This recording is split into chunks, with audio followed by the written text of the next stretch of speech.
In the wake of the devastation caused by the Civil War in North Arkansas, Harrison had been founded on a hope to rebuild and to bring a new industry to the area, the railroad. Courted by Harrison businessmen, the railroad promised to supercharge North Arkansas, to make it a hub of commerce and trade in the state, and Harrison, as the line's headquarters, would become the beating heart of the railroads in North Arkansas. That would be the Harrison story. Instead, the railroads overpromised and underdelivered, and the frustration of a desperate people helped feed a racial expulsion, a railroad riot, and a Klan takeover of the town. Even after the tracks were torn up, the changes they'd made to the story of Harrison remained. Through the 1930s, Harrison advertised its all-white population as a selling point to potential residents, and black and Mexican workers were run out of town in the 1930s and 40s. As local historian Ralph Rea put it, quote, "This conduct was not sanctioned by most people in Harrison, but no definite steps were taken to rectify the wrong." With no one speaking out against them, a loud minority was able to take control of Harrison's story. The reputation of the Ozarks attracted new residents eager to live in an all-white area, and opportunists willing to use racism to their advantage. Gerald L.K. Smith turned his hatred for Jews into an icon of Arkansas, and one of the most successful Ozark tourist destinations. Orville Faubus dragged the whole state into a fight against integration, and was re-elected 5 more times afterwards. And they both attracted folks who shared those views to come be a part of the Arkansas story. And then came Al Capp, who spent 4 decades forcing the worst redneck stereotypes into the pantheon of undying American caricatures. Before Dogpatch even broke ground, locals were concerned about tying North Arkansas's economy to a park that would reinforce a terrible stereotype of who they were. As the Baxter Bulletin put it, quote, "They are afraid that Dogpatch USA will place the stamp of backwardsness and buffoonery forever upon us," unquote. But the Bulletin argued Arkansans should not worry because, quote, "A state's reputation is not made or broken by the establishment of an amusement park. It is made by the conduct of its people," unquote. Courted by Harrison businessmen, Dogpatch promised to supercharge North Arkansas, to make it a hub of tourism and recreation for the state, and Harrison, as the closest city, would become what Orlando is to Disney. That would be the Harrison story. Instead, Dogpatch overpromised and underdelivered. In 1980, Harrison refused a request for financial help, washing their hands of the park for good, and in its absence remained a question. What was the Harrison story? And who would get to tell it? In 1961, Crooked Creek, which runs through downtown Harrison, rose from its banks and wiped out about 40% of the downtown businesses. 1973, Harrison was hit by a tornado. 1978 brought a hailstorm and millions in damages. Harrison Mayor Bill Gregg took office January 1st. Mayor Gregg expressed a hope that another crisis doesn't occur in the town of 10,000, but if it does, he wants to be ready. In 1978, the Arkansas Gazette ran a story titled, "Harrison, a Perfect Town." Well, almost. It focused on Harrison's struggle with weather emergencies, the flood of 61, a tornado in 73, and catastrophic snowstorms in 77 and 78. But it says if not for the weather, Harrison would be nearly perfect, a serene town full of people kind to their fellow man. It claims Harrison's position as the literal crossroads between Fayetteville, Jonesboro, Little Rock, and Springfield was turning it into a trade and medical hub, and a cultural and educational center. In fact, Harrison had grown into the largest city in that area. But the article also mentions some quirks of the city. Harrison residents had a reputation for refusing to sell their land to newcomers, and the area had seen some clashes between back-to-the-land hippies, Yankee retirees, and old-timers who had lingering resentments from as far back as the Civil War. And it says that news out of Harrison, when it's not about the weather, tends to be coverage of the more religiously zealous of her residents. Specifically, one Harrison preacher who held live events where he tried to resurrect his dead mother, and a group of ministers who had tried to prevent the band Black Oak, Arkansas from playing a charity benefit concert in Harrison. Both caught a lot of publicity, though both were unsuccessful. If that 1978 article was right about what was holding Harrison back from perfection, the good news was the streak of bad weather was at its end. but the association with religious extremists was not. The Ku Klux Klan had been relatively quiet in North Arkansas since the 1959 Little Rock bombings, but in 1979, a man named Randy Howard decided to start a Northwest Arkansas chapter of David Duke's Knights of the KKK. In March, he started recruiting through classified ads in a few local papers. Then in early April, newly elected Governor Bill Clinton signed a law allowing Arkansas National Guard armories to be rented for public events. Howard saw an opportunity, and just a few days later, he booked the armory in Rogers for April 28th to host a Klan rally and membership drive featuring guest speaker David Duke. Since the armory was government property made available for the public, its use was strongly protected by the First Amendment. So, legally, the Klan could not be denied the space, as long as they followed the same rules any other renter had to. 8 days before the rally, the Arkansas Gazette broke the story with a front-page headline. The Gazette also reached out for comment from the Arkansas NAACP, who denounced the rally and called on Governor Clinton to find some way to cancel it. When the governor said he legally couldn't, the NAACP accused him of not trying hard enough and threatened to protest against him. Their very loud, very public fight played out in the press over the following days and made sure the rally stayed in the news, spreading the word farther than the Klan ever could have on its own. Even Randy Howard said so. I saw that guy on television the other night that called that meeting up in Rogers, and I can't believe that he'll get 15 people to follow in 3 blocks. But on the other hand, I think a lot of what he said, a lot of people secretly believe. Arkansas spent a week working itself into a frenzy over the rally. So by the time it arrived, one paper called it, quote, without a doubt, the biggest media event in Northwest Arkansas history, unquote. Outside, around 50 folks marched in protest, many of them U of A students. Inside, about 300 members of the police, press, and public packed the armory to see what David Duke had to say. We as white people are going to stand up and defend our culture, our heritage, and our right to exist in this continent. And he was well received. Riding high off that success, Howard scheduled another rally in Duke's speech, this time at the University of Arkansas Little Rock. Again, groups publicly pressured Clinton to bar the Klan. Again, he claimed he legally couldn't. And again, that back and forth kept the rally in the news. The Klan took advantage by bringing in all the night's biggest names, including Louis Beam, Don Black, and Thom Robb. And a clash between protesters and counter-protesters before the rally led to multiple arrests. And, of course, even more press. From mid-April to mid-June of 1979, everyone in Arkansas was talking about the Klan. Local papers carried Klan coverage almost daily, often on the front page. There were political cartoons and think pieces, and the editorial pages were flooded with hot takes. One in the Northwest Arkansas Times suggested the Klan should go to U of A football games to remind the Razorback crowd that, quote, here they have left their all-white neighborhoods, gone to their all-white cocktail parties at their all-white country clubs just to come and cheer for a half-black football team and call it our team, unquote. Meanwhile, an op-ed in the Benton Courier shrugged off concerns about a Klan forming in Rogers, doubting it would disturb anyone since, quote, there are very few Negroes, Catholics, and Jews in the county, unquote. But the Eagle Democrat replied, quote, we don't think there's a pickup load of black people in Benton County, but we know that Benton County isn't short of those misdirected sight and misdirected mental processes, unquote. Opinions ranged from upset at the Klan to upset at people giving them so much attention. But above all else, there was a defensiveness, a sense of indignation. As a Rogers resident put it, quote, it makes the people of Rogers look like a bunch of bigots, and they're not. They're hurt, and they don't understand why the Klan are picking on us, unquote. The rallies also stirred a debate over the role of the press, to ignore or not to ignore the Klan. That was the question. Some argued any press coverage gave the Klan free advertising and helped them seem more powerful and prevalent than they really were. Others said staying quiet would allow the Klan's beliefs to spread unchecked and make it harder to organize protests or expose local members. But there was another argument for staying silent, a financial one. Agriculture had always been the main business of Arkansas, but as farming became more automated and corporate, it needed fewer workers, and Arkansas was struggling to create new jobs as quickly as they were lost. Poverty was rampant, and there was fierce competition among cities to draw in new businesses and keep the ones they already had.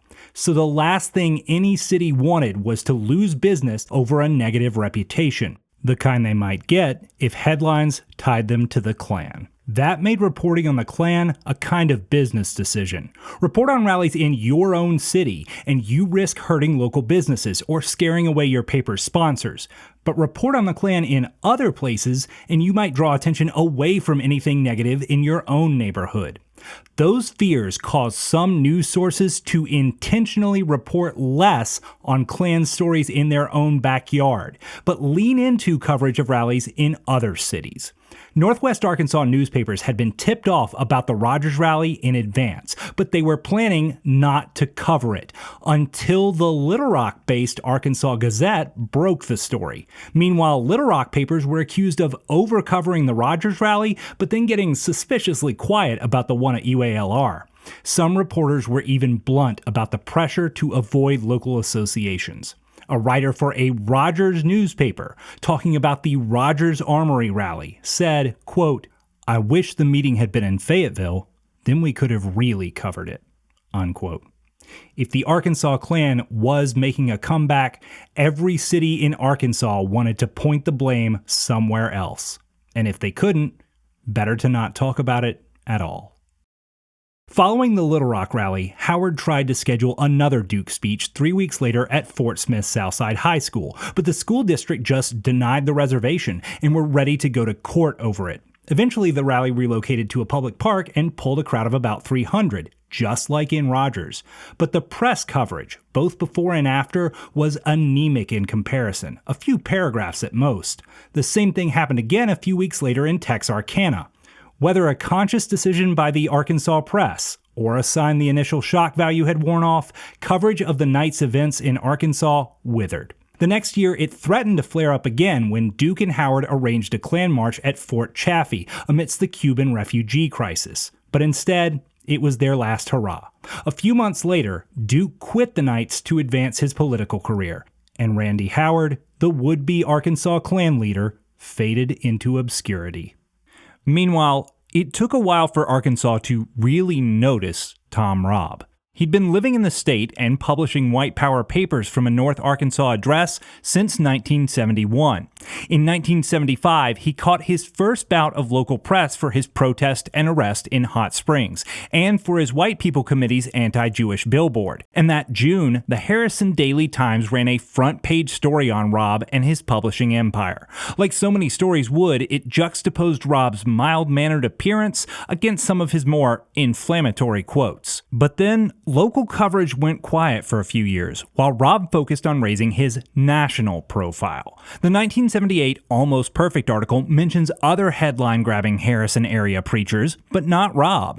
At the 1979 Rogers rally, Robb had been the opening and closing act, but press only mentioned him in passing. In 1980, a nationally syndicated expose on Christian identity singled out Robb's growing influence, but it didn't seem to bother Arkansas. In 1981, Robb held an America First Klan rally in Texarkana, and again he was largely ignored. Even his big national break, leading the 1982 Knights rally in D.C., barely made a splash back home. But in the background, something bigger was building.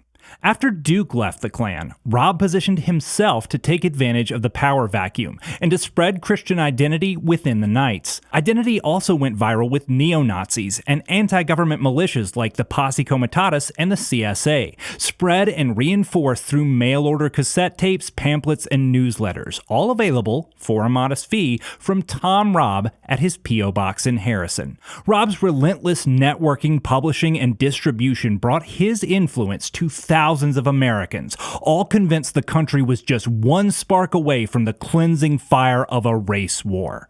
And yet, outside of those circles, he remained mostly unknown. So in May of 1983, when Robb held a Christian Identity Conference in Harrison, he once again got little to no attention. But on June 3rd, the nationwide manhunt for Gordon Kahl led law enforcement through Arkansas, ending in the deadly shootout and inferno in Smithville. About a week later, the Anti-Defamation League, a Jewish advocacy group, issued a report titled The Identity Churches, a Theology of Hate. It laid out the basic white power beliefs of Christian identity and named several of its most prominent organizations and individuals, including some from the Ozarks, the CSA, Gordon Kahl's Posse Comitatus, and Thom Robb. The connection to Kahl gave the story legs, and around June 23rd, multiple Arkansas papers ran articles calling Thom Robb a hate leader from Harrison. That exact same week, those papers also covered a fight over a Klan rally planned for Newport, about 45 minutes south of where Gordon Kahl was killed.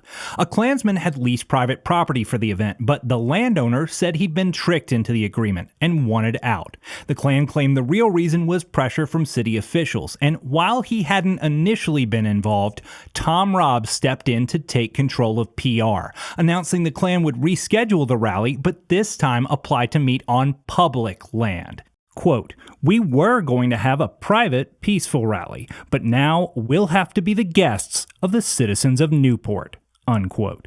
So the same month Gordon Kahl's death had brought massive negative national attention to Arkansas, Thom Robb, now locally labeled a hate leader, was trying to hold a Klan rally near where Kahl had died. Over the course of 6 days, the story went from a minor oddity to coverage on local news stations, the front page of the Democrat, and inclusion in a nationally syndicated piece about Klan rallies. And that was too much bad press for locals to ignore. The mayor of Newport, Wayne Beard, said he would bar the Klan from using any parks or public areas, arguing city land was for city residents only, not outsiders. The rally was eventually canceled, but stories about the back and forth continued into July, when the Knights went to McCrory and held another America First rally. The Knights never actually managed to meet in Newport, but the fight to keep them out and the headlines it inflicted brought back the same fears from 4 years before in Rogers and Little Rock. The anxiety, the anger, the resentment, the tune was the same, but some important words had changed. Quote, "Newport, the Jackson County seat where Klan members had wanted to hold a promotional rally, has suffered from the mere suggestion that the Klan is active there. Oh, Mayor Beard figures there are Klansmen in Newport, but the local people haven't been visible. The Klan publicity has instead been stirred by a national KKK leader from Harrison and the state organization's Grand Kleagle. As with many community leaders in Arkansas, Beard is particularly concerned about the potential impact the KKK hustlings might have on Newport's continuing efforts to attract industry. You may tell them that you don't have any racial problems or anything, but you still have this stigma of the Klan publicity," said Beard, reiterating that the publicity that taints Newport has been generated by those outsiders. Harrison and Walnut Ridge, as the respective homes of the KKK's national chaplain and the state Klan leader, have their own image problems, but their problems, like Newport's, tend to rub off on the rest of us," unquote. By July of 1983, Thom Robb's presence was already damaging Harrison's reputation, and other towns where the Klan planned events were trying to escape the same fate by insisting the issue was not their quiet, local Klansman, it was the outsider, Thom Robb. "For unto us a child is born, and unto us a son is given. Not unto the Negroes, not unto any other people, unto us a son is born." It is this identity philosophy, a combination of revisionist Christianity and neo-Nazism, that now unites the white far-right movement. This network includes identity leaders, among them Thomas Robb, and Jim Ellison, head of the Covenant Sword and Arm of the Lord in Arkansas.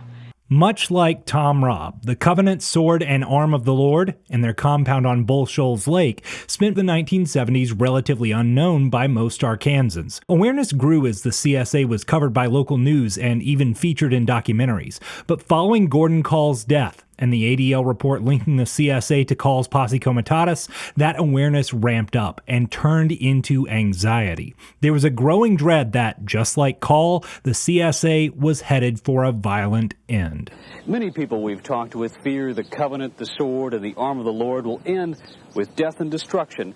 A few weeks after the Newport dust-up, Thom, Robb, and Jim Ellison both attended Richard Butler's 1983 Aryan Congress, along with a legion of white power warriors whipped into a fury over Gordon Call's death. And the decisions they made kicked off a chain reaction. The most militant members formed the Order, who committed armed robberies and murder across America, often using illegally modified weapons sourced from the CSA. Meanwhile, the CSA agreed to become the hub of white power paramilitary training and weapons sales. And while the Order was terrorizing America, the CSA did the same in Arkansas, though it took a while before they were tied to those crimes. But in June of '84, a man connected to the CSA killed an Arkansas state trooper, and suddenly Arkansas's background anxieties became foreground fears.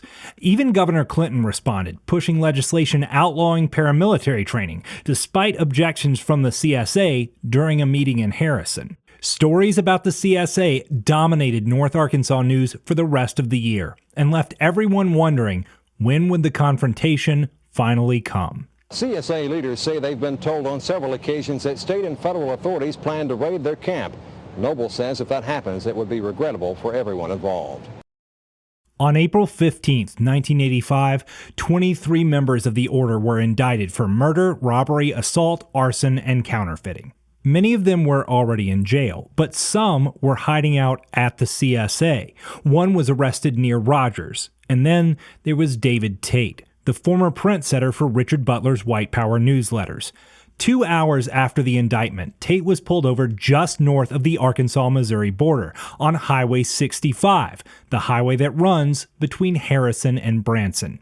Tate killed one officer, wounded another, and fled into the woods, and a desperate manhunt followed. In North Boone County, roadblocks clogged the highway, homes were searched door to door, police accompanied each school bus, and helicopters buzzed overhead day and night. 4 days later, while Tate was still on the loose, the FBI began their siege of the CSA. Things in North Arkansas became even more tense, and national media swarmed into the area, creating what the Baxter Bulletin claimed was this area's biggest news story ever. Between the manhunt and the standoff, North Arkansas was once again the center of white power attention it did not want. Even after Tate was captured and the CSA peacefully surrendered, reporters lingered for weeks while the compound was cleared out, picking over the bones of the story. And some of their coverage painted a bigger picture, one that tied together at least a dozen churches, militias, and individuals into a single narrative. The Ozarks had become a hub for hate groups. The constant coverage was new, but Thom Robb was the same as he had ever been. For a decade, he'd been known in North Arkansas for preaching and printing the message of biblically backed white power. For at least 3 years, he'd held church services every week in Harrison, and he'd hosted Christian identity conferences there too. So it wasn't particularly surprising when he rented the American Legion building and Ramada Inn for another conference in May of 1985. It was the same thing he'd done for years, and for years, Harrison had ignored him. But 1985 was different.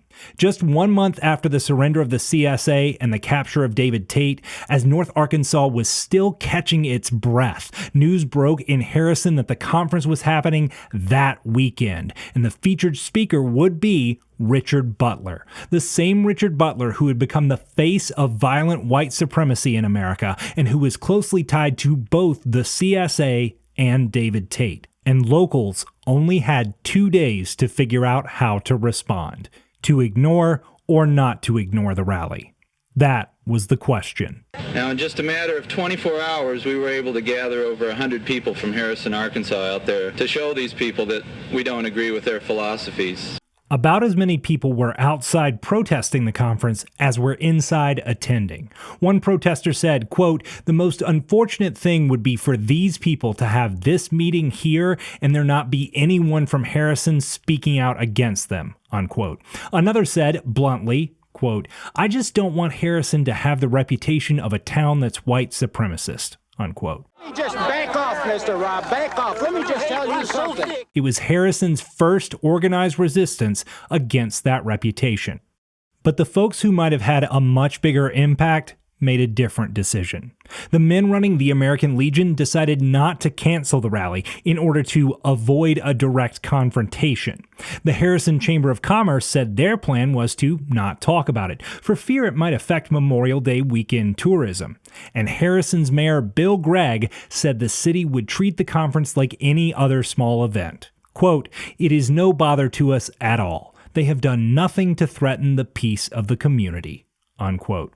But the story of a serene, peaceful, unbothered community was not the one told by a week of Gazette front pages, or by the news crews from both Arkansas and adjacent states.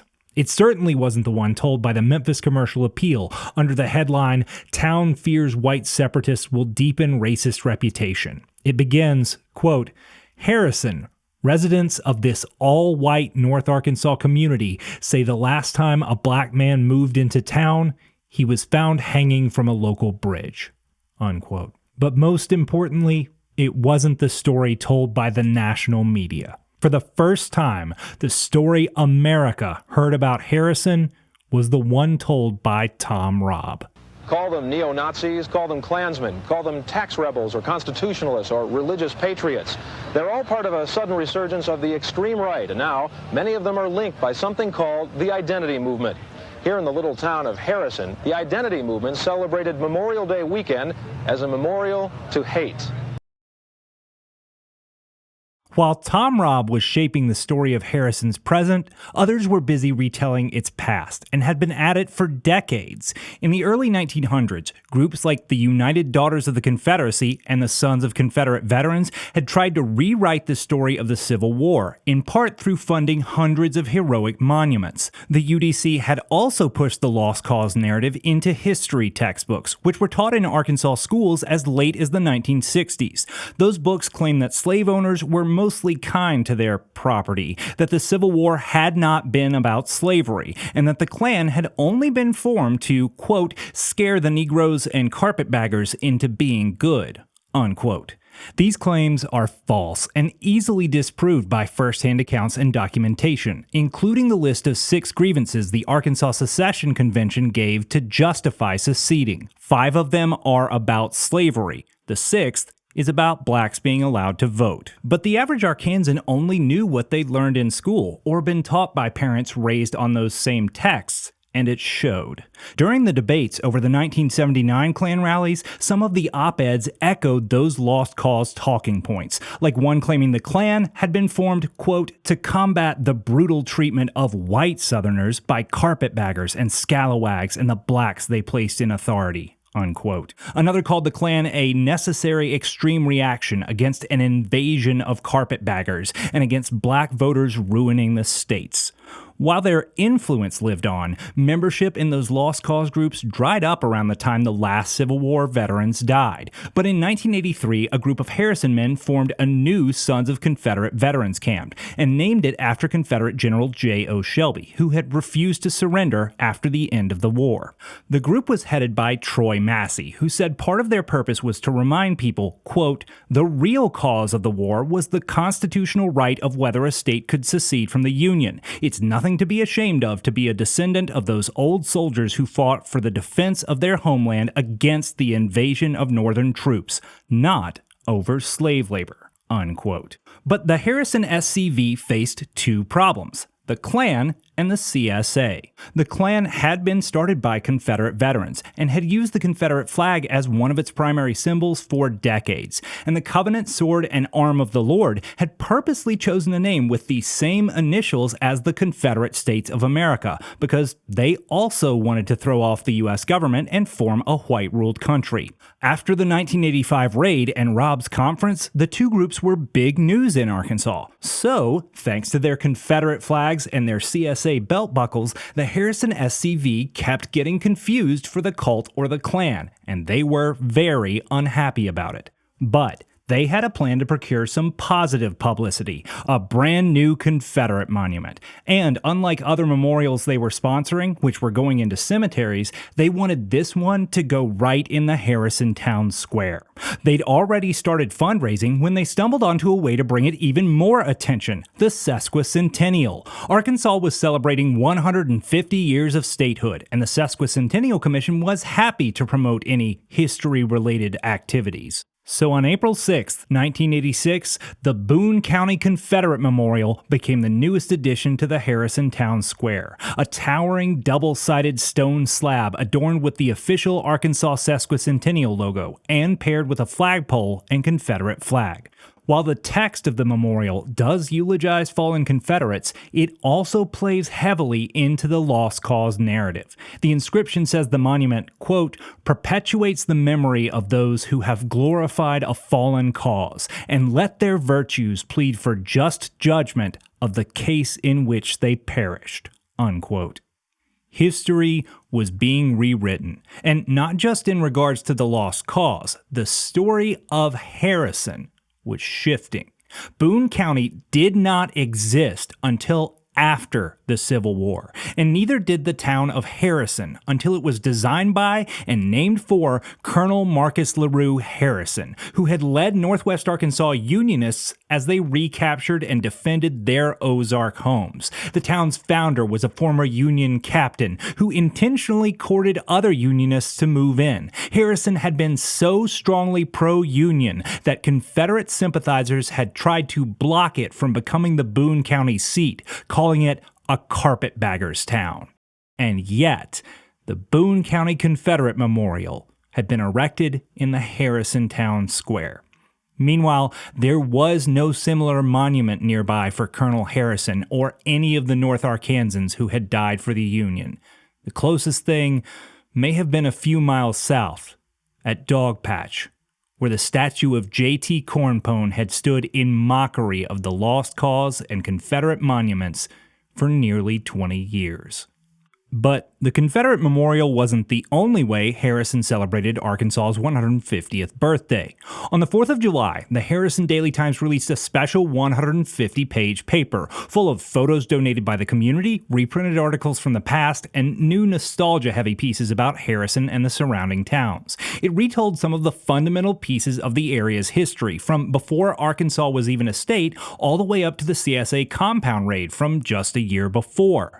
But nowhere in those 150 pages was there any mention that Harrison had once had a thriving population of black Arkansans, nor a single word about their fate.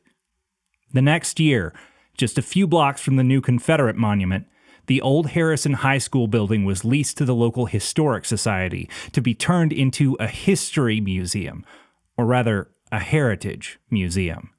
The very first room filled was the War Between the States room, and its content was curated, its story written, by the sons of Confederate veterans.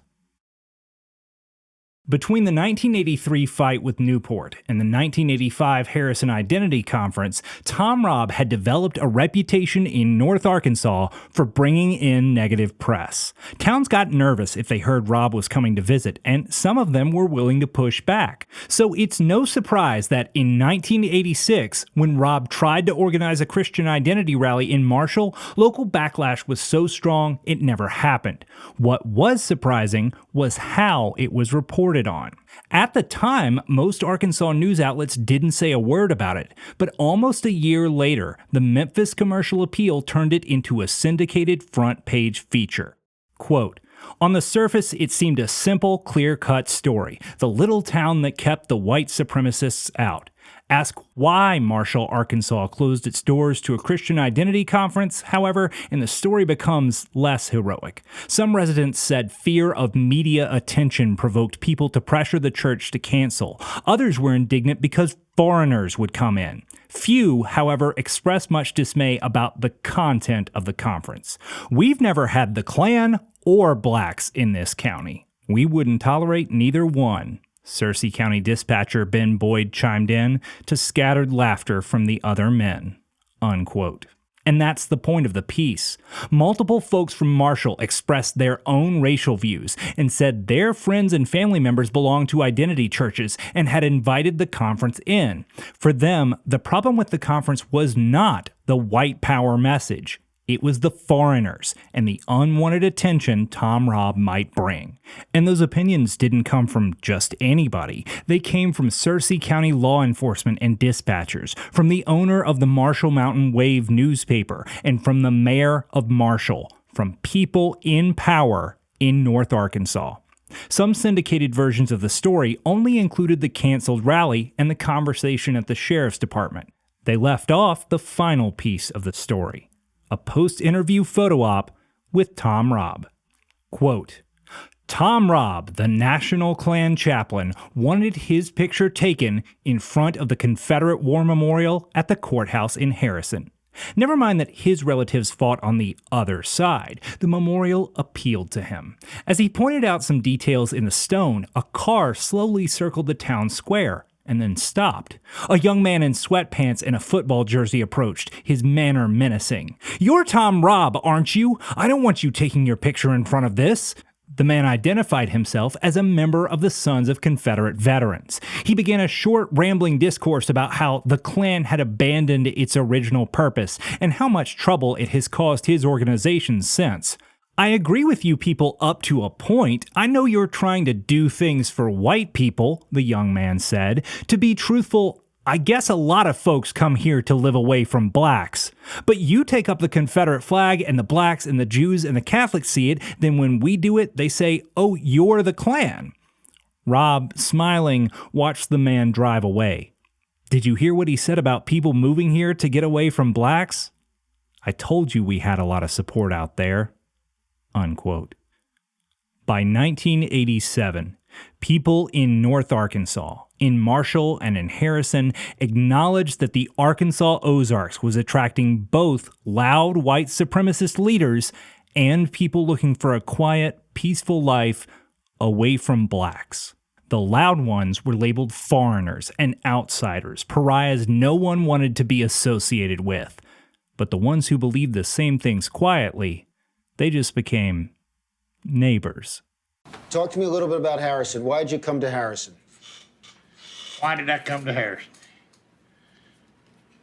For two reasons. The low cost of living, the low cost of real estate, and probably more importantly than anything else is lack of blacks.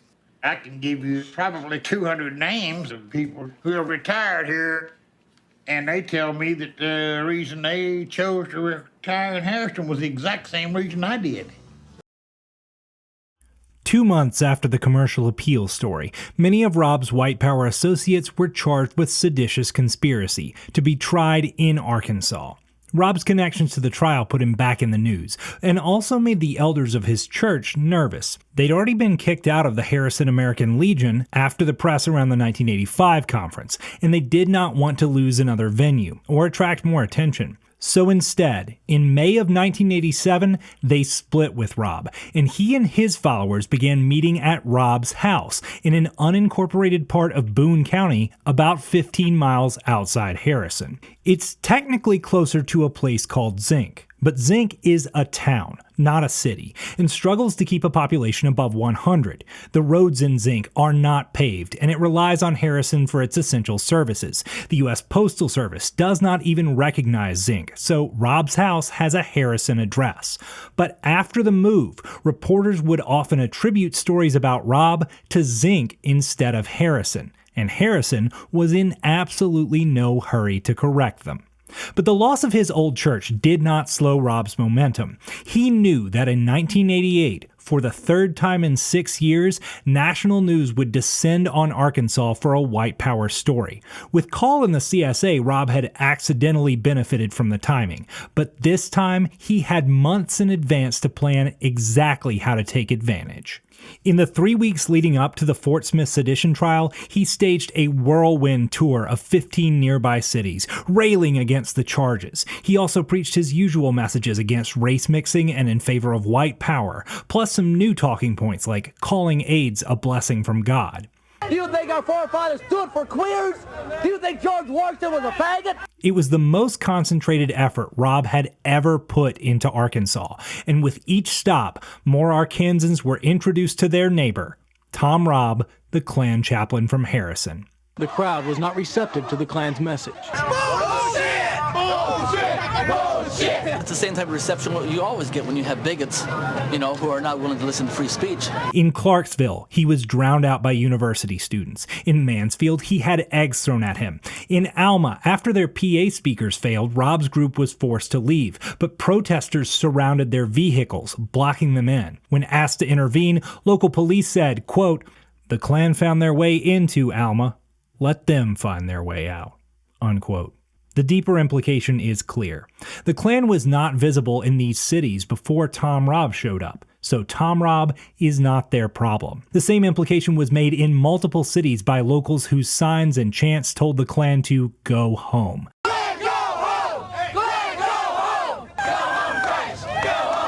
I think it's completely wrong for a bunch of outsiders to come in and try to stir up trouble in our community.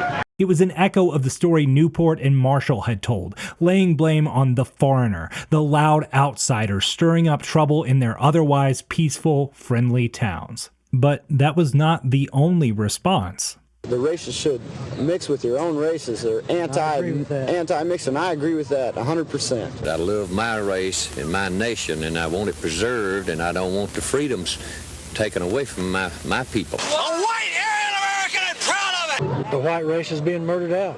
Each of the 15 rallies pulled a mixed crowd of protesters and supporters, but there was far more reporting on the ones where the crowd was loudest against the Klan.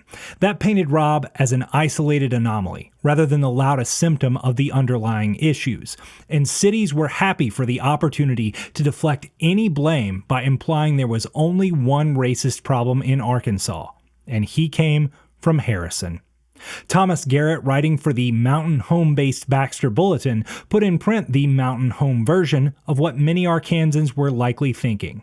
Quote, "I'm glad Thom Robb decided to live at Harrison instead of Mountain Home, and I suspect our Chamber of Commerce is glad he lives at Harrison, and Harrison is welcome to keep him over there," unquote. Almost exactly a year later, tucked away in the 12th page of the Harrison Daily Times, was the announcement that Thom Robb had been promoted to director of the Knights of the KKK and would bring their headquarters to Harrison. Garrett responded by once again giving voice to what the average Arkansan was likely feeling, with a column titled, "Better Them Than Us." Since the rally at the Rogers Armory, Arkansas towns had been desperate to pin Klan activity on any city but their own. Now more than ever, Thom Robb had done them all a favor, painting a huge, clear target on Harrison. And the people of Harrison had a choice to make: to ignore or not to ignore Thom Robb. Dear sir, this poor old man is obviously starved for attention and publicity. Let us just ignore him and pray he will return to Detroit, Michigan with his ego problems and find a nice nursing home in which to spend his declining years. Herb Lair, editor for the Harrison Daily Times, received about a dozen letters regarding the move. Most were opposed to it, and, unlike that first one, most advocated for speaking out against Robb, rather than ignoring him. Some opposed him based on religion. Others were just ethically against the Klan. And, as ever, there was fear the Klan connection could hurt the local economy. I don't think it will hurt our tourist business here in Harrison. How come? I just do, because we have a lot of tourists and we have a lot of colored families that come through. Ultimately, the Times printed 5 letters, all of them unified against Thom Robb controlling the story of Harrison. But the call for local resistance was undercut, just slightly, by 3 of the 5 authors asking to remain anonymous. Somebody called in and said, "Are you having an organized demonstration?" There's been nothing organized. All I've heard are a few comments on the street, a few letters to the editor. Later that year, Robb held his first major event in the area as head of the Knights. National reporting made note of how strange it was that no one showed up to protest. As Ralph Rea had written in 1955, this conduct was not sanctioned by most people in Harrison, but no definite steps were taken to rectify the wrong. Robb says his community, which incidentally has less than 10 black residents, silently supports him. Harrison will be the official home of the Klan as long as Thom Robb is Imperial Wizard, and there is no limit on how many years Robb can serve. By the time Thom Robb took over the Knights, the Ku Klux Klan had lost most of its former power and membership. Lawsuits had shut down many of the larger, more violent clans, and those that remained were less successful at recruiting than other white power and anti-government groups. Back in the 1920s, membership in the then unified Klan had peaked at around 5 million Americans, but by the 1990s, assessments put total Klan membership at around 5,000, divided among multiple clans across the country. The Knights might have been the largest remaining clan, but still, Robb was facing a serious uphill battle to keep them from fading out of relevance. But he did have one advantage.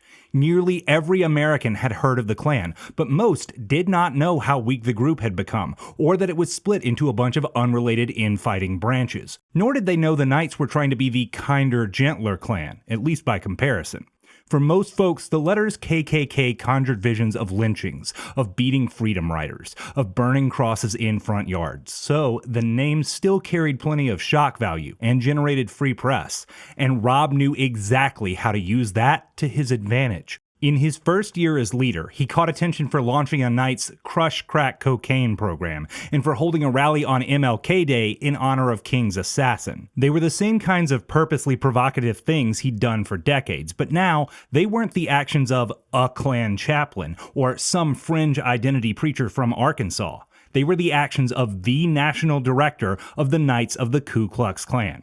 And, for all most people knew, that just sounded like he was leading the whole Klan, and news reports often incorrectly shorthanded it that way, making Robb, and whatever he did, seem even more important. But the media also loved when they could joke about the Klan, or poke at some perceived irony. In 1990, after a series of mail bombings were blamed on the Klan, Robb went viral for claiming the culprit was trying to give his Knights a bad name.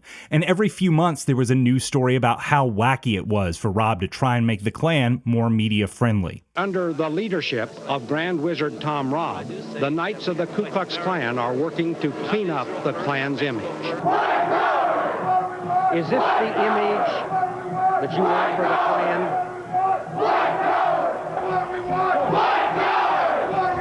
I'm not sure what you mean by that. That dichotomy of serious or silly became the hallmark of how Robb was represented in the media. Depending on the tone of the story, he was either the mastermind behind a dangerous white power group on the verge of resurgence, or a quirky racist grandpa trying his darndest to clean up the Klan's image. And either way, he was never more than a month or two away from his next headline. Robb's rising stardom and the relocation of the Knights' headquarters was not just a problem for Harrison.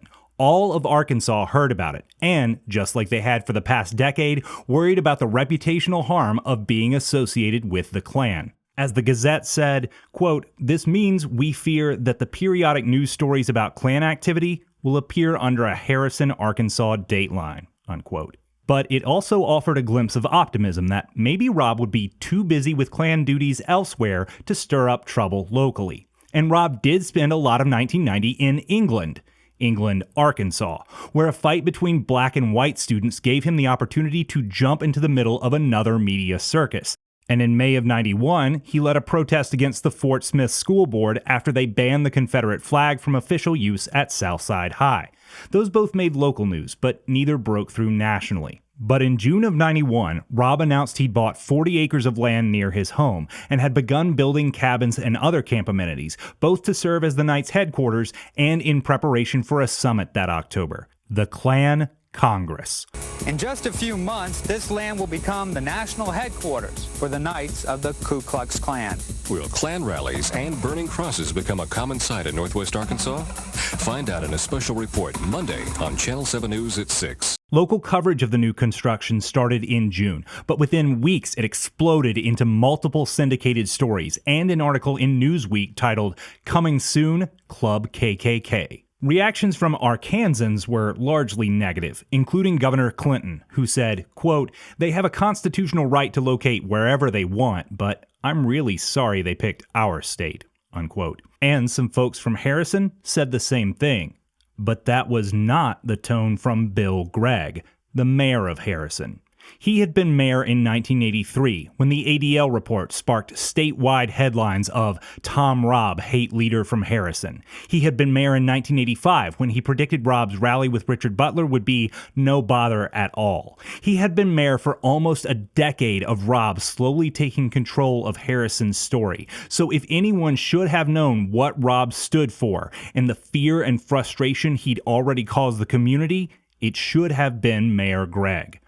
And yet, when asked about the Klan Congress in 1991, Harrison's mayor Bill Gregg said he was opposed to the old Klan's ideas and was against Robb's Klan, quote, if indeed they are racists, unquote.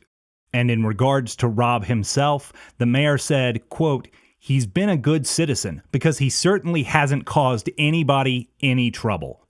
It's hard to criticize a person who's done nothing to be criticized for, unquote. That October, cameras were rolling, ready to show the country all of the nothing Thom Robb was doing.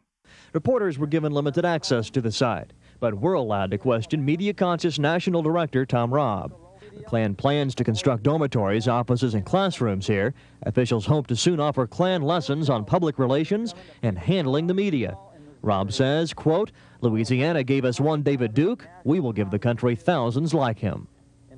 David Duke had left the Knights in 1980, right after his tour through Arkansas, in part because he'd felt the Klan brand was holding back his political career. That move seemed to pay off in 1989 when he won a seat in the Louisiana House of Representatives. Then, in 1991, Duke entered the race for governor. In the lead up to the primary, Duke was not just campaigning locally, but also appearing on talk shows and national news programs, raising his profile to the highest it had been since his Klan days. David Duke's resurgence, and his position as Robb's predecessor in the Knights, was part of why the Klan Congress got so much coverage. The Congress took place the weekend before the primary. In between, Robb's quote about giving America 1,000 Dukes and the story of his Ozark Klan camp was syndicated across the country. And then, Duke made it through the primary, becoming the Republican nominee for governor of Louisiana. The two stories amplified each other as America faced the prospect of a former Klan leader as a state governor and a camp in Arkansas training more Klan politicians to follow in his footsteps. Even though Duke ended up losing, that became an opportunity to bring up the camp and the 1,000 Dukes quote again, and it came back a third time in December after Duke announced he was running for president. Thom Robb had managed to strike a nerve with Americans who wanted to think the Klan was a relic of the past and that David Duke's success was an anomaly. Because what if it wasn't? What if this was the beginning of a comeback led by Robb and Duke and an army of white power people who wore suits and spoke well and won elections, all thanks to their training from that camp in Arkansas? Between the 4 months of press leading up to the Klan Congress, and then 3 more afterwards for the 1,000 Dukes story, 1991 was the year Thom Robb broke through nationally. And it signaled a shift. Robb was no longer just affecting the story of Harrison or the Ozarks, he was causing Americans to associate the Klan with Arkansas. On the one hand, Robb was leading one branch of a mostly dead Klan, and their headquarters was little more than an in-home office and a campground. On the other, roughly 100 years of active marketing and reputation had made the Arkansas Ozarks a gathering place for white supremacists and separatists. Robb was just the most obvious symptom. But none of that complexity mattered. The simplest version of the story, the one that could spread easily, was that Arkansas was the home of the Klan. And part of the reason it could spread so easily was the state's reputation. Arkansas had been stereotyped as poor, dumb, and hostile to outsiders for most of its existence, and the Central High Crisis had become a pillar of American history classes. So, for Americans with no other context, the name Arkansas conjured images of hillbillies and racism. And that made it easy for people to believe that the Klan would call Arkansas home, because it fit their existing story. And that was the story they wanted to tell. Just as other Arkansas towns had done to Harrison, other states were happy to make Arkansas their scapegoat. In Tennessee, the literal birthplace of the first Klan, Locals were already talking about Robb as an outsider, asking why the Klan wouldn't leave their quiet towns alone and go home to Arkansas. The Klan Congress gave Robb more momentum than he'd ever had before, but it also put him on a crash course with maybe the only Arkansan who could steal headlines from a national Klan leader, Governor Bill Clinton. Clinton definitely knew how white power stories could feed into Arkansas's racist reputation. He'd been in the middle of the fight over the 1979 Klan rallies. He'd taken on disarming the CSA, and he'd dealt with Thom Robb multiple times. He'd also tackled the grain of truth behind the hillbilly image, bringing in modern industries to replace lost farming jobs and pushing education reforms that massively improved state literacy rates. So by the time he announced his run for president, Clinton was well liked locally, and Arkansans were hopeful his campaign could continue forging a more positive image for the state. Clinton and Robb were the same age. Both were working their way from Arkansas famous to nationally known. Robb sold himself as a moderate Klansman, and Clinton painted himself as a moderate third-way Democrat, and that created an overlap in who they were reaching out to. Political pundits at the time had a term for them: the Bubba vote. Rural, white, working-class Southerners, culturally conservative but distrustful of the government. For many, the term also implied some amount of racism, not the overt old Klan kind, but the new David Duke version. Pundits claimed the Bubba vote was how David Duke had gotten so far, and that it might be the key for Clinton's win, which put Clinton in a tricky position, trying to fight against Arkansas's racist and redneck image while also courting voters who most closely resembled it. And Robb had a similar problem. His 1,000 Dukes plan was all about recruiting and grooming Klansmen who did not look or sound like Bubba's, but selling Klan memberships and merchandise, including to Bubba's, still paid his bills. Clinton launched his campaign on October 3rd, just 1 week before Robb's Klan Congress, and for both of them, it was the beginning of a year of non-stop events and appearances, both feeding and fighting Arkansas stereotypes. Clinton had buttons that said, "I still believe in a place called Hope." Thom Robb had a shiny new banner advertising the night's P.O. box in Harrison. In 1992, America would decide what they associated more with Arkansas: Hope or Harrison, the White House or the White Hood. On January 20th, Robb co-hosted a Klan rally at the Colorado State Capitol on MLK Day. Violent counter-protests ended with multiple police injuries and protesters arrested. 4 days later, Arkansas inmate Ricky Ray Rector was put to death after Clinton had pushed for the execution to help build his tough-on-crime credentials. Instead, the country paid more attention to another Arkansas story: his alleged affair with Jennifer Flowers. In February and March, Robb was featured in 2 CBS specials. Thom Robb from Arkansas is also here. He's the national leader of the Knights of the Ku Klux Klan, the Grand Wizard. In Arkansas's Ozarks, Klan Grand Wizard Thomas Robb plans to run for office too. Power in this country. I think that's what we're aiming for.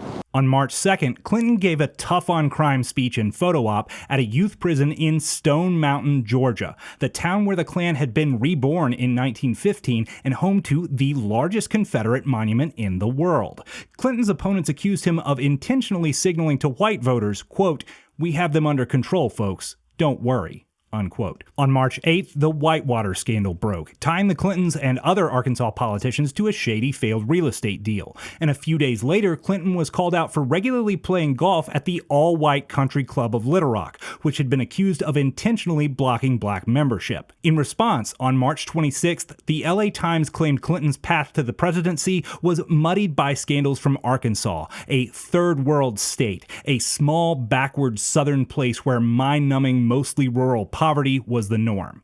March 31st, Robb filed to run for the Arkansas House of Representatives, the only Republican to file in his district. Even though he was not likely to win, the state GOP denounced him, which he viewed as excellent advertising. Clinton spent April and May winning state after state as his nomination became inevitable, but Robb was able to maintain headlines at the same time. On May 1st, the ACLU filed a lawsuit on behalf of Robb's Knights after Arkansas denied their application for the state Adopt a Highway program. The Knights had specifically requested Highway 65 north of Harrison at the Missouri border, where Branson tourists enter Arkansas and the site of the David Tate manhunt.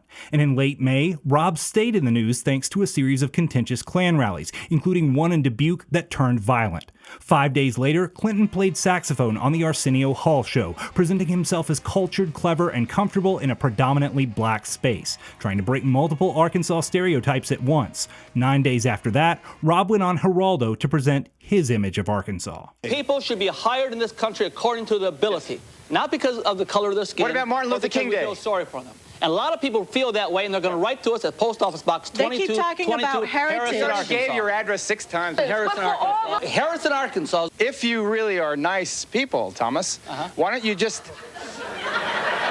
Why don't you take the sheets out, burn them, and start a whole new group? The nice guys of Harrison, Arkansas. Just 3 days later, Clinton gave a speech at a convention of the Rainbow Coalition. Another guest was rapper and political activist Sister Souljah, who had made a series of controversial comments about the LA riots, including, quote, "I mean, if black people kill black people every day, why not have a week and kill white people?" unquote. Clinton took the opportunity to distance himself from a perceived extremist within his own party, a move now known as a Sister Souljah moment. And he did it by comparing her words to America's best-known Klansman. If you took the words white and black and you reversed them, you might think David Duke was giving that speech. On July 6th, Time magazine ran a multi-page feature on Robb titled White and Wrong, the clearest sign yet that he'd become a national presence. The piece is full of Arkansas ties, descriptions of Robb's home and the Klan camp, and mentions of his run for state office. And it ends with Robb in his backyard gesturing to the Ozarks, saying, quote, "If that could be the only way of saving white people, I'd burn the whole forest down," unquote. On July 10th, that year's Aryan Congress began, and Robb caught headlines for telling his fellow Nazis and Klansmen they should all embrace nonviolence, like him. Just as the Congress ended, the Democratic National Convention began, and on July 16th, Clinton officially became the party's nominee, and acknowledged the hits Arkansas was taking. And so, I say to all of those in this campaign season who would criticize Arkansas, come on down. And they did. On July 20th, Maclean's magazine ran a piece on Clinton's Dixie, which included interviews with Arkansans about the stereotypes stirred up during the campaign. A man from Forest City was fine with the negative image, quote, "because it probably keeps a lot of folks from moving here," unquote. A woman from 30 miles south of Harrison called the area, quote, "one of the remotest, poorest counties, and people here always made it pretty clear to blacks that they had better get out before sundown," unquote. And on the first page, just under the picture of Governor Clinton, there's a guest appearance by Reverend Thom Robb, the Grand Wizard of the Knights of the Ku Klux Klan. Possibly the first widespread story to explicitly link the two. The same month, a column in the Harrison Daily Times lamented, quote, "The Eastern liberal media has found Arkansas in recent months. Mr. Clinton and Mr. Robb in the spotlight." Although he'd found his way into the spotlight, Robb was unable to find his way onto the ballot. On September 12th, the Arkansas GOP voted to block him from running as a Republican. Robb sued, but 10 days later lost, causing much delight for party chairman Asa Hutchinson. Less delightful were the 2 weeks of national headlines it generated connecting the Klan and Arkansas. And that same month, a syndicated New York Times piece called Arkansas, quote, "a state that has the feel of an endless yard sale," unquote, and once again tied Thom Robb and the Klan to Bill Clinton and his state's reputation. By the end of September, Clinton was comfortably leading in national polling, so President Bush needed a new strategy. The same day Robb's case was decided, Bush held 6 rallies in the states surrounding Arkansas and debuted his new stump speech titled The Arkansas Record. The message was simple. A vote for Clinton is a vote to turn America into Arkansas, and Arkansas is awful. Both Bush and Ross Perot continued that message through their ads and debate performances, and while neither would ever outright call Arkansans hillbillies, they would focus on talking points that played into those stereotypes, making their attacks more likely to feel true to voters because it fit their existing story. Now look, he says Arkansas is a poor state. They are. But in almost every category, they're lagging. They rank last among the 50 states in median family income. Hourly wages, personal income, people living above the poverty level, per capita income. Admit it that Arkansas is doing very, very badly against any standard. Child death rates, violent teenage deaths, babies born underweight, teenage births. On all these categories, Arkansas is right near the very bottom. 2-parent families, college education, high school graduation, per capita education spending, teachers' pay. Arkansas, after 12 years of Governor Clinton, is still at the bottom. He would do for the United States what he's done to Arkansas. We do not want to be the lowest of the low. But some other critiques of Arkansas were not nearly as subtle. In 1967, the Baxter Bulletin had dismissed fears of Arkansas being labeled the Dogpatch State, insisting, quote, "A state's reputation is not made or broken by the establishment of an amusement park. It is made by the conduct of its people." 25 years later, Lil Abner was long dead, and Dogpatch USA was 1 foot in the grave. And yet, Thom Robb was not the only ghost from the Ozarks haunting Clinton's campaign. Within months of announcing his run, Clinton was mocked as the governor of Dogpatch. In August, after multiple speakers at the Republican convention took shots at Arkansas, it prompted the headline, "GOP portrays Arkansas as Dogpatch." The Boston Globe said Bush's Arkansas record ad suggested Arkansas is a kind of Dogpatch USA. But the real gut punch came on October 10th, when Saturday Night Live began with a parody presidential debate. And the opening joke, the reference the writers thought everyone would know and laugh at, was Arkansas as Dogpatch. Governor Clinton, let's be frank. You're running for president, yet your only experience has been as the governor of a small backwoods state with a population of drunken hillbillies riding around in pickup trucks. The main streets of your capital city, Little Rock, are something out of Little Abner, with buxom underage girls in cut-off denims prancing around in front of Jethro and Billy Bob, while corncob pipe-smoking, shotgun-toting grannies fire indiscriminately at runaway hogs. The full sketch is almost 11 minutes long, and about a third of it is just jokes about the people of Arkansas being poor, stupid hillbillies. Instead of freeing Arkansas from its negative reputation, the Clinton campaign had accidentally revived old stereotypes for a new generation. Despite the stereotypes and all the negative press, by the beginning of November, the writing was on the wall. The governor of Dogpatch was going to be the next president. Bill Clinton had taken office as governor for the first time in January of 1979, and less than 3 months in, he'd faced his first fight with the Arkansas Klan. Back then, Clinton had said the state could not stop the Klan from renting the armory. It was a matter of free speech. Almost 14 years later, on his last day as just the governor, Clinton's time in Arkansas ended the same way it began. On November 2nd, the Klan's Adopt a Highway case was decided by Judge Franklin Waters, the same Judge Waters the CSA had attempted to assassinate. Waters ruled that since the Adopt a Highway signs were government property made available for public use, the Klan's application could not be denied as long as they followed the same rules other participants had to. It was a matter of free speech. The next day, America elected an Arkansan president for the first time. Within the state, there was a deep sense of pride, and also hope. Hope the Clinton win meant all those insults were water under the bridge, and Arkansas could finally overcome its image as the Dogpatch State. And, more immediately, hope for a tourism boom, as folks came to see the home state of the new first family. In anticipation, the Los Angeles Times ran the story, "All Eyes on the Land of Opportunity." It reads like a tourism pamphlet for the Ozarks, tracing its way across North Arkansas towns and extolling their virtues, including Harrison. It sings the praises of the town square, the courthouse, the lyric theater, the shopping, the music, and it ends with a playful mention of Harrison's annual Dogpatch Days and a plug for the park itself. It was the story Harrison had hoped for. The story of a serene town, the jewel of the natural state, a quaint home in the Ozarks, an almost perfect place, ready for its moment in the sun. That would be the Harrison story. Instead, the Clinton tourism boom overpromised and underdelivered, and within a year, Dogpatch closed down for good. But before that, just a month after the article appeared, the LA Times printed a brief letter in response. Quote, "Regarding the glowing article on Arkansas, yes, it is a truly beautiful state with all the attractions mentioned, plus magnificent Ozark scenery. My husband and I camped through the area this September and were charmed. However, what was omitted from the article, and what we discovered after reaching Branson, Missouri, just across the border, is that the town of Harrison, Arkansas, has the unsavory reputation of being the headquarters of the Ku Klux Klan." Unquote. a stranger, a person with no connection to Arkansas or Robb, heard someone tell a nice story about Harrison and felt the need to interrupt, to step in and tell everyone listening, no, that's not true. That's not what Harrison is. She wasn't exactly right, but she wasn't entirely wrong either. Harrison's negative reputation had arrived, both locally and nationally.